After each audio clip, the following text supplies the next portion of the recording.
4월 3일 주일 아침입니다. 오늘 묵상할 본문은 요한복음 14장 22절부터 31절입니다. 요한복음은 복음서 중에서 공관복음은 같은 관점으로 기록을 했기 때문에 거의 비슷하고 반복된 기록이 있는 반면에 요한복음은 복음과는 달리 아주 독특한 기록을 한 복음서입니다.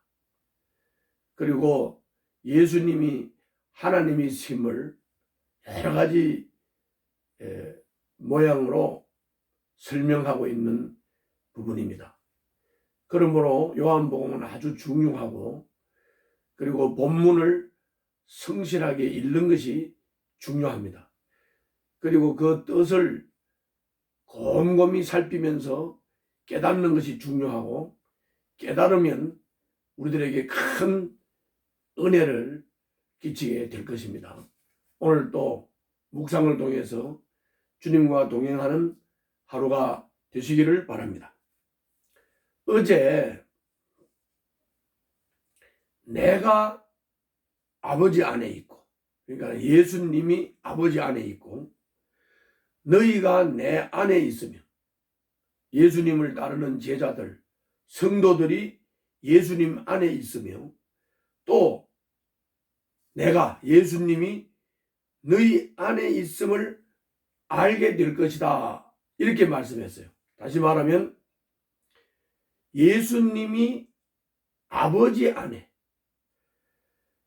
성도가 예수 안에, 예수님이 성도들 안에 이렇게 되므로 쉽게 말하면 아버지 하나님과 예수님과 성도가 하나가 된다. 그렇게 말씀하신 겁니다. 이렇게 아버지 하나님과 예수님과 성도가 하나가 된다는 아주 중요한 의미는 뭐냐? 생각이 일치된다는 거예요. 하나님과 예수님과 성도가 일치된다는 거예요. 하나가 된다. 생각이 일치된다는 뜻이에요. 이렇게 되면 성도는 계명을 지켜요. 그리고 예수님을 사랑해요. 그리고 하나님은 그 제자들을 사랑한다고 하셨어요. 그리고 이렇게 하나가 된 성도는 하나님의 일을 해요. 하나님의 일이 어떤 일이냐? 세상을 죄에서 구원해서 아버지 하나님께로 인도하는 일. 이 일이 하나님의 일인데 이 일을 하나님과 하나 된 성도가 한다. 그래서 성도가 이 일을 위해서 기도를 하면 주님이 능력을 주시고 또 성령을 주셔서 이루어 주신다고 말씀하셨어요. 중요한 거죠. 여러분들이 하나님의 일, 즉 세상을 죄에서 구원해서 하나님 아버지께로 인도하는 일을 위해서 기도할 때 하나님께서는 능력도 주시고 성령님을 통해서 그 일을 이루어 주신다. 얼마나 힘이 되고 능력이 되는 말씀입니까? 우리 힘으로는 이 일을 할 수 없어요. 그러나 하나님이 성령님을 통해서 성령에 나타나신, 즉 그 능력을 통해서 우리들의 기도를 들으시고 그 일을 이루어 주신다. 그렇게 말씀하신 것이에요. 그리고 또 예수님께서 자기 자신을 세상 사람들에게는 나타나지 않지만 제자들에게는 다 드러내서 예수님을 드러내 주신다. 이렇게 말씀을 했어요. 그랬더니 가룟 유다가 아닌 다른 유다가 예수님에게 물었습니다. 뭐라고 물었느냐? 왜 세상 사람들에게는 드러내지 않으시고 우리들에게는 드러내십니까? 이렇게 물었습니다. 물었더니 예수님이 이렇게 대답을 했어요. 22절부터 25절입니다. 한번 보시죠. 가룟 유다가 아닌 다른 유다가 물었다.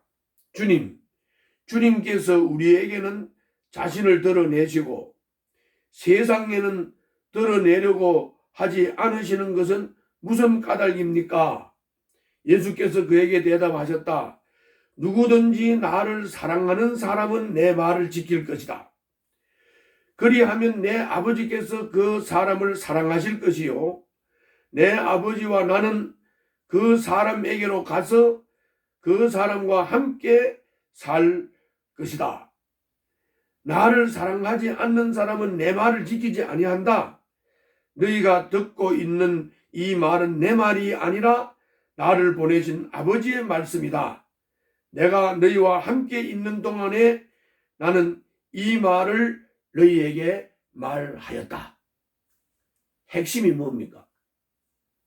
나를 사랑하는 사람이 내 말을 듣고 지키고 따르기 때문에 드러내는 거다.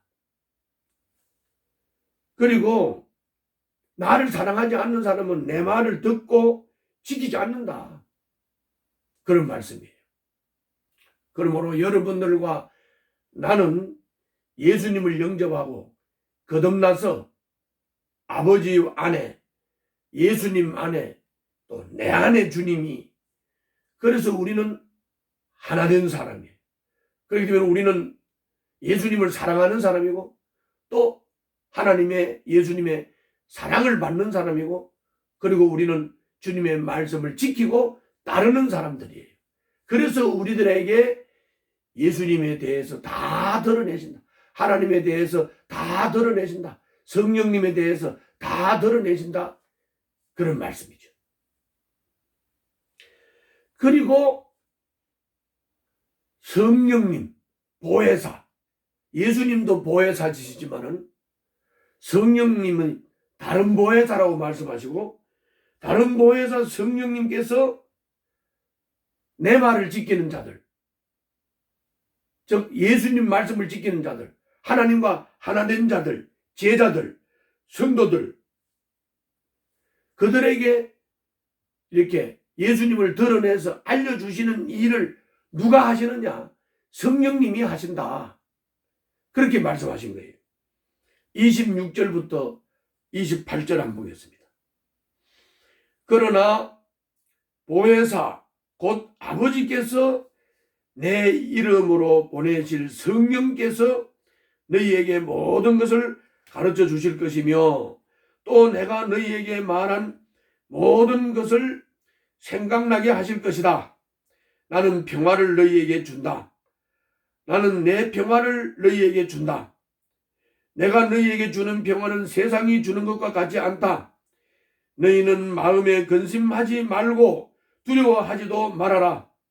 너희는 내가 갔다가 너희에게로 다시 온다고 한 내 말을 들었다. 너희가 나를 사랑한다면 내가 아버지께로 가는 것을 기뻐했을 것이다. 내 아버지는 나보다 크신 분이기 때문이다. 이렇게 말씀했어요. 다시 말하면 주님이 제자들에게, 성도들에게 자신을 드러내는데 그 드러내는 일을 누가 하시느냐? 성령님이 하신다.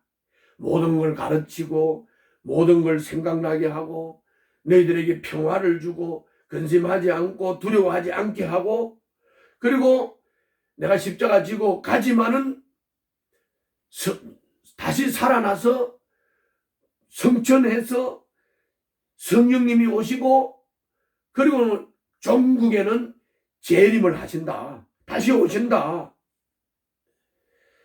예수님을 사랑하는 사람, 이 사람들은 계명을 지키는 사람이고, 이 사람들은 예수님이 십자가 지는 것이 바로 이 일을 위해서 지는 것이기 때문에 내가 십자가 지고 가는 것을 기뻐하는 사람들이다.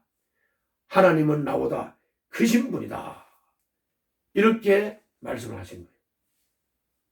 그래서 예수님을 영접하고 거듭나서 하나님과 예수님과 하나가 된 성도는 하나님이 성령님을 통해서 다 드러내 주시고 평화를 주신다.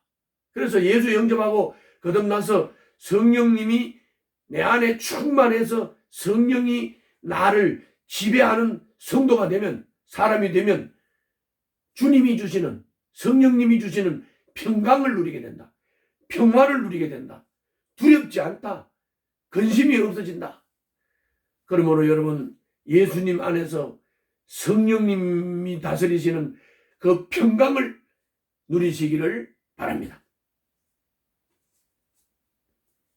예수님이 다 드러내시고 평화를 주신다. 그리고 십자가 지고 죽으시고 부활해서 성천하시고 성령님 오신다. 그리고 종국에는 예수님이 재림하신다.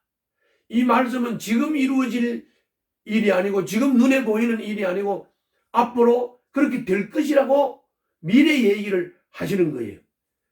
그런데 미래 얘기를 미리 하는 이유를 예수님이 또 이어서 말씀했어요.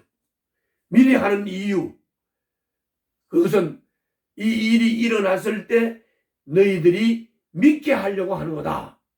이렇게 29절부터 31절에서 말씀했어요. 한번 보겠습니다. 29절부터 31절. 지금 나는 그 일이 일어나기 전에 미리 너희에게 말하였다. 이것은 그 일이 일어날 때에 너희로 하여금 믿게 하려는 것이다. 나는 너희와 더 이상 말을 하지 않겠다. 이 세상의 통치자가 가까이 오고 있기 때문이다. 그런 나를 어떻게 할 아무런 권한이 없다.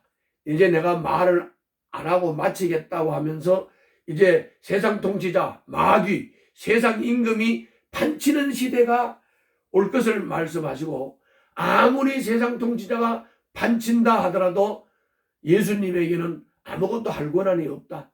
그러므로 예수님이 십자가 지고 죽으시고 부활하고 성천하는 일은 하나님의 계획이 이루어지는 일이지, 마귀가 예수님에게 어떻게 그렇게 할 수가 없다고 말씀을 하시고, 마지막으로 31절에서 다만 내가 아버지를 사랑한다는 것과 아버지께서 내게 분부하신 그대로 내가 행한다는 것을 세상에 알리려는 것이다. 그러니까 아버지 계획대로, 뜻대로 십자가 지고 죽으시고 부활하시고 너희들이 거할 처소를 마련하고, 그리고 내가 가는 것이지, 사탄은 내게 어떻게 아무것도 할 수가 없다. 이렇게 말씀을 하신 다음에 일어나자, 여기서 떠나자, 이렇게 하시고 제자들을 데리고 그 자리를 떠나셨습니다. 자, 하나가 된 자, 예수님을 사랑하는 자, 하나님의 사랑을 받는 자, 우리는 하나님의 일을 하는데 세상을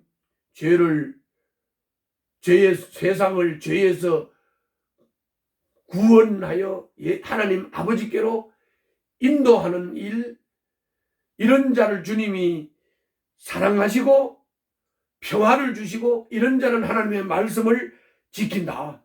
왜 이것을 미리 말하냐? 이 일이 생겼을 때 너희들이 그런 일이 바로 그 일이었구나, 이렇게 믿게 하려고 하는 거다. 이제 사탄이 판칠 건데, 사탄이 판친다 하더라도 사탄이 나를 어떻게 할 수가 없다. 아버지 계획이 이루어지는 것이다. 그러니 이제 가자, 일어나라, 떠나자, 이렇게 말씀하신 내용입니다. 이제 핵심을 잠깐 정리하고 이제 교훈을 따라서 적용하도록 그렇게 하겠습니다. 먼저, 계명을 지키는 사람이 예수님을 사랑하고, 아버지의 사랑을 받는 사람입니다. 예수님은 아버지와 함께 그에게로 와서 그와 함께 살고 성령님도 그를 가르치고 계명에 순종할 힘을 주신다. 사랑하라는 예수님의 계명을 실천할 때 우리 몸은 삼위 하나님이 오시고 함께 살고 함께 일하는 거룩한 성전, 거룩한 하나님이 거하시는 집, 그 집이 내 몸이 될 것이다. 예수 영접하는 사람들의 몸이 성전이 될 것이다. 이렇게 말씀하신 것입니다. 그 성전이 너희 몸이고 그 성전에 성령님이 내주하시면서 예수님이 아버지 하나님이 내주하시면서 평강을 누리게 하신다. 이 평강 누리시기 바랍니다. 그리고 두 번째로는 너희들에게 주는 성령님을 통해서 주는 평화, 이 평화는 세상이 줄 수 없는 평화다.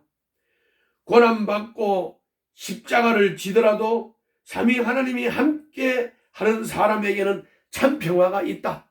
고난이 오고 어려워도 성령님이 내 안에 계신 분은 참 평화가 있다. 그 평화는 세상을 지배하던 로마 제국이 주는 평화와 같지 않다.